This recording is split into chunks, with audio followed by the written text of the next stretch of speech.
Hello दोस्तों, मैं सुनाने जा रही हूँ हकीकत को बयां करती हुई कहानी my devil husband season 1। White house. Abhimanyu Adhira को भीगते देख उसकी हरकतों में खो गया। अधीरा सब कुछ भूलकर बारिश की गिरती बूंदों के साथ अटकलियाँ खेल रही थी। अभिमन्यु कॉरिडोर से झांकते हुए अधीरा को देख रहा था। अचानक से तेज हवा आई और अधीरा की आंख में कुछ चला गया। अधीरा दर्द से अपनी आंख मलते हुए खिड़की से अलग हुई। उससे पहले अभिमन्यु ने आकर अधीरा की आंख खोलकर अपने मुंह से फूंक मारी। अधीरा फटी आंखों से अभिमन्यु को देखती रह गई। अभिमन्यु सब कपाते हुए सॉरी, ध्यान से भीगना चाहिए था ना, कहते हुए अंदर चला गया। अधीरा स्तब्ध होकर खड़ी हुई थी। फिर तेज हवा का झोंका आया तो अधीरा जल्दी से खिड़की बंद करने लगी, पर हवा इतनी तेज थी कि खिड़की का लगाना मुश्किल हो रहा था। अधीरा पूरी ताकत से खिड़की खींची तो दूसरी खिड़की उसके सिर पर आकर लगी और खून निकल आया। अधीरा जोर से चिल्लाई। अभिमन्यु दौड़कर आकर देखा तो ओ माय गॉड, तुम बच्ची हो क्या? ये काम ठीक से नहीं कर सकती। रेयांश भी अधीरा की आवाज़ सुना तो रूम में प्रवेश किया। अभिमन्यु अधीरा को सोफे पर बिठाया, फिर कॉटन से खून साफ किया। रेयांश फेक स्माइल देते हुए, क्या हुआ अधीरा? अधीरा रेयांश को घूरते हुए देखी। अभिमन्यु को रेयांश को देखते ही पिछली रात की याद आ गई। अधीरा को देखा, अधीरा की आंखों में आंसू थे। अभिमन्यु दूर हटकर खड़ा हुआ। पोंछ लो इन आंसुओं को, मेरे लिए इन सब का कोई महत्व नहीं है।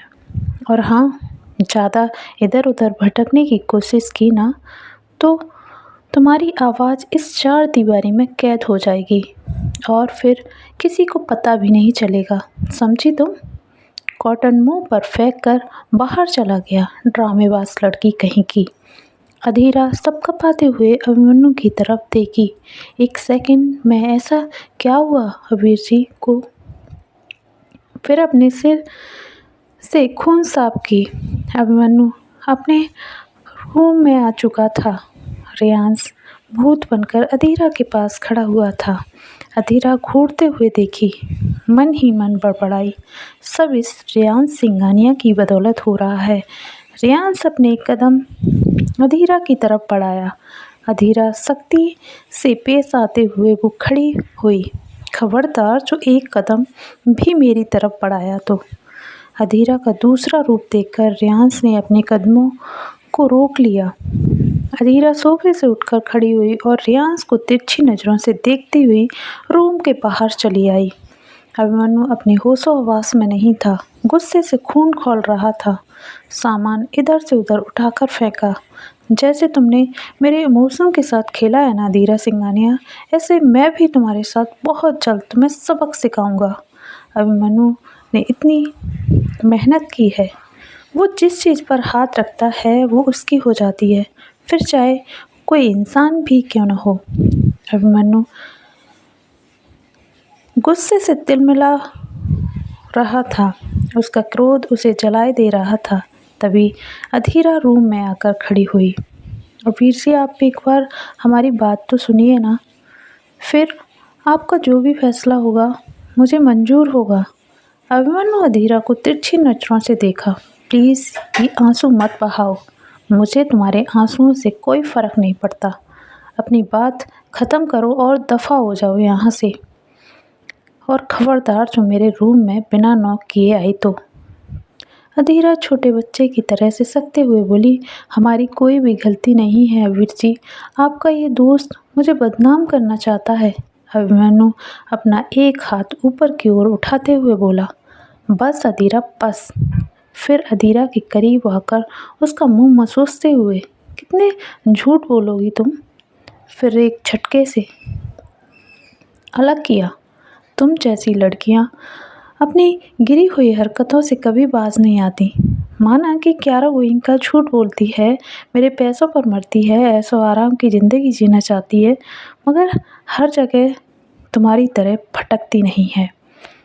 अधीरा की आंखों में मोतियों जैसे आंसू बह रहे थे। प्लीज़ अभी जी, आप जो भी कहेंगे मुझे मंजूर होगा, बस एक बार मुझ पर विश्वास कीजिए, सिर्फ एक बार। अभिमन्यु का दिमाग सटक गया। वो अधीरा की बाह पकड़ा और दरवाजे से बाहर धक्का दिया। खबरदार, जो मेरे रूम में आने की हिम्मत की, और तेजी से दरवाज़ा बंद कर लिया। अधीरा घुटनों के बल जमीन पर गिर गई। तभी रेयांश आकर अधीरा के पास खड़ा हुआ। ओह, तुम बहुत स्वीट हार्ट हो। क्या हुआ? तुम्हारी बात पर भरोसा नहीं हुआ तुम्हारे अवीर जी को? अधीरा सिर झुकाए रो रही थी। अभिमन्यु अपनी शर्ट पहना, तभी मोबाइल रिंग किया। अभिमन्यु गहरी सांस लेते हुए मोबाइल उठाकर देखा तो कल्याणी जी का कॉल था। अभिमन्यु रिलैक्स होकर कॉल रिसीव किया। कल्याणी जी। हेलो बेटा। अभिमन्यु नमस्ते बोलते हुए, नमस्ते दादी। कल्याणी जी ठहरते हुए बोली, बेटा कल सुबह 9 बजे पूजा का मुहूर्त है, तो तुम 8 बजे तक चौधरी हाउस आ जाना। अभिमन्यु सोच में पड़ गया। दादी से क्या कहूँ? तभी उसके मन में एक बात आई, अधीरा से बदला लेने की। अभिमन्यु कल्याणी जी को हाँ बोलते हुए कॉल डिस्कनेक्ट किया और बाहर की ओर झांक कर देखा तो अधीरा गायब हो चुकी थी। अभिमन्यु इधर उधर देखा, लेकिन कहीं भी नज़र नहीं आ रही थी। अभिमन्यु परेशान हो गया। फिर अधीरा के रूम में जाकर देखा तो वो वहाँ भी नहीं थी। अभिमन्यु के अंदर की सनक जाग उठी और ज़ोर से चिल्लाया, अधीरा। उसकी आवाज़ पूरे व्हाइट हाउस में गूंज गई। आंखों में क्रोध, बदले की भावना दिख रही थी। मैं तुम्हें इतनी आसानी से नहीं जाने दूंगा। जो तुमने मेरे साथ किया है उसकी सज़ा तो तुम्हें मिलकर ही रहेगी। फिर चारों ओर देखने लगा। तभी उसे सावर की आवाज़ सुनाई दी, जो 3rd फ्लोर के वॉशरूम से आ रही थी। अभिमन्यु ने अपने कदम रोक लिए और तेज़ी से रूम में जाकर बाथरूम का दरवाज़ा खटखटाया। खोलो अधीरा, खोलो, वरना मैं दरवाज़ा तोड़ दूंगा। अधीरा जल्दी से अपने कपड़े पहनी सबकपाते हुए दरवाज़ा खोली। अभिमन्यु दूसरे अवतार में खड़ा हुआ था। अधीरा साइड से निकलने की कोशिश की तो अभिमन्यु ने अधीरा को पीछे से पकड़ा। अपने दोनों हाथों से उसके दोनों हाथ कसकर पकड़ लिए।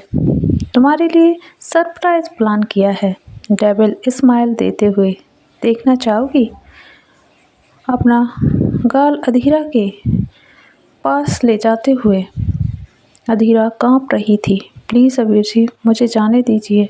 अभिमन्यु अधीरा को झटके से अपनी तरफ घुमाया, फिर उसके गीले बालों को पीछे की ओर किया। अभिमन्यु अधीरा को रूम में ले जाकर टेबल पर बिठाया।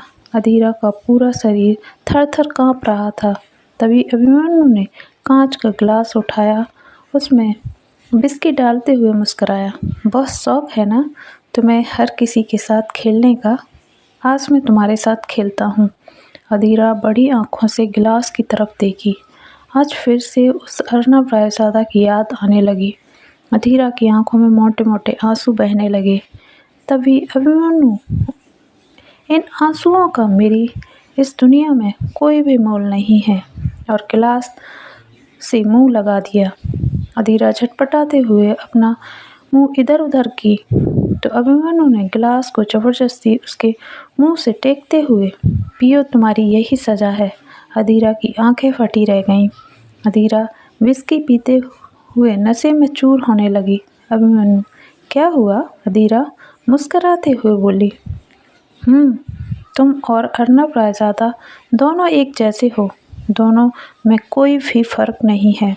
अभिमन्यु क्रोध से बरसती आंखों से अधीरा की ओर देखा। अधीरा मायूसी से बोली, मैंने तो आपसे सच्चा प्यार किया था अबीर जी, पर वो आपका दोस्त रेयान सिंघानिया मुझे टॉर्चर किए जा रहा था और आपको उस पर यकीन है, मुझ पर नहीं। जिसे मुझ पर भरोसा ही नहीं, उसके साथ 2 कदम भी चलना मुश्किल होगा। अबीर जी, अभिमन्यु जब अधीरा के मुंह से सच सुना थोड़ा शांत हुआ, फिर अचानक से उसे बंद कमरे की सिसकती हुई याद आई। अधीरा के मुंह को कसकर पकड़ा। अगर तुम सही हो तो साबित करो, मुझे कॉन्ट्रैक्ट मैरिज करके प्रूव करो। अधीरा को ज़्यादा नशा होने लगा था। बड़बड़ाते हुए अपनी आंखें बंद की। मुझे कभी कोई नहीं समझ पाया वीर जी। मुझे लगा आप मेरे सच्चाई को, ईमानदारी को समझ जाओगे। बड़बड़ाते हुए उठने की कोशिश की, लेकिन ज़मीन पर धड़ाम से गिरी। आप खुद को क्या समझते हो वीर जी? हकलाते हुए बोली। मैं कभी कोई गलती नहीं की, पर मुझे हर जगह धोखा ही मिला। बचपन से सबके साथ हाथों से मुझे एक गुड़िया की तरह इधर से उधर खेला और फिर फेंक दिया गया। मुझे नफरत होने लगी है तुम मर्दों से। अभिमन्यु का गुस्सा 7वें आसमान पर था। वो अच्छा बुरा कुछ सोचने की हालत में नहीं था। अधीरा की बातों को सुनकर उस पर जरा भी फर्क नहीं पड़ा। अपने अंगूठे की कोर से उसके आंसू पहुँचते हुए और दर्द दिया। आगे कितने और दर्द सहने पड़ेंगे नहीं पता। अधीरा टेबल पकड़कर उठकर खड़ी हुई। तभी अभिमन्यु ने अधीरा को तिरछी नज़रों से देखते हुए कहा, तुम बहुत झूठ बोलती हो अधीरा सिंघानिया। अब तुम मेरी नफ़रत देखोगी। अधीरा नशे में चूर मुस्कुराते हुए बोली, मैं तुम्हारी नफ़रत के ही लायक हूँ, पर मुझे खुद से दूर मत कीजिए वीर जी। अधीरा बड़बड़ाते हुए नशे की वजह से नींद के आगोश में चली गई। अभिमन्यु अधीरा को वहीं छोड़कर अपने रूम में चला गया। थकान और तनाव दोनों अभिमन्यु के दुश्मन बने हुए थे। अभिमन्यु आकर बेड पर लेटा, तभी मोबाइल रिंग किया। अभिमन्यु ने अपने दाएं हाथ बढ़ाते हुए मोबाइल उठाकर स्क्रीन पर नज़र डाली तो कियारा गोइंका का कॉल देखकर मोबाइल स्विच ऑफ किया और आंखें बंद कर सोने की कोशिश करने लगा। थकान की वजह से कब नींद के आगोश में चला गया पता ही नहीं चला। सुबह की उछली किरण। सुबह के 8 बज चुके थे। रेयान सिंघानिया उठकर फ्रेश होने वॉशरूम चला गया। जब बाहर आया तो अभिमन्यु की रूम में नज़र डाली। जब ये अकेला है तो अधीरा मैडम कहाँ हैं? सोचते हुए कियारा गोइंका को कॉल किया। कियारा गोइंका नींद के आगोश में थी।